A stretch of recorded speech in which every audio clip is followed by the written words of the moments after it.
тогда? Ну, дуже легко сказати, взяти і командиру, підняти літак з ракетами. На то є певна процедура для того. Я повинен сказати, що найслушнішим моментом для цього був це 27 лютого. Тому що 27 лютого частина була проведена на вищу ступінь бойової готовності. Ми були готові. могли 27 лютого, в 9 ранку, я особисто доповів своєму керівництву, яке знаходиться у Вінниці, що я проведений готовність повна, 12 літаків готові до виконання завдань, яке буде Вам сказали не взлетати. Чергувати, і в 16:03 я отримав команду «Відбій». Тобто все, черговий режим. Хто дав команду? Лебедєв?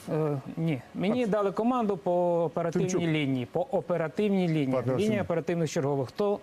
Кожен командир знає свою певного направлінця, який там дає ці команди. Я ж кажу, я зав'язаний на командний центр повітряних сил. Тобто ви не підняли ні один самоліт в воздух? Ми підготували їх до виконання завдань, були підвішені ракети, підготовлені екіпажі, завдання ми не отримали. В 16:03 я отримав розпорядження перевести в черговий режим. Я правильно вас понял? То есть россияне приняли уже готовые самолеты для того, чтобы могли потом летать? Я правильно понял, что вам главнокомандующий украинских войск дал команду «отбой», потому что мог дать только верховный главнокомандующий? Напряму на головнокомандуючого. Был тогда Турчинов, я правильно понимаю? Я замикаюсь на оперативного чергового. Иерархия своя. Дивіться, Не, мы сейчас как-то так получается, да. Кто військової на ком влади, вона стоял? специфічна. І вам доволі важко зараз мені пояснити, як це все відбувається. Я просто поясню.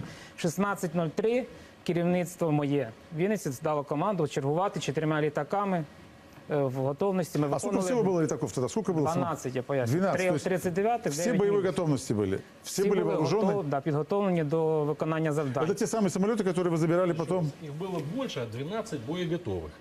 В общей сложности нам удалось, но это уже после того, как 50 летаків было принято политическое решение о выводе военных.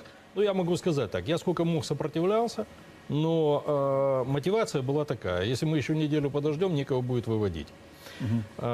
Потом получилось так, что я вел один от нашей страны переговоры по выводу вооружений. Они проходили в третьей стране, назовем это так.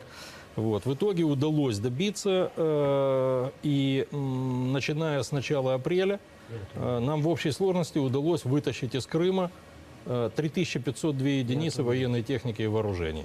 Все до единого танки, Извините, мы эту 92 вертолета читали. и самолета и так Вопрос далее. стоит о том, Я почему поясню, эти самолеты як я не повинен бути взлетели. використовувати ракети повітря-повітря для нанесення наземного удару, ви хочете, А щоб у вас не было ракет воздух-земля, земля-воздух? відсійна частина, яка несе боєчергування по ППО країни. У мене є, звісно, боєкомплект бомби.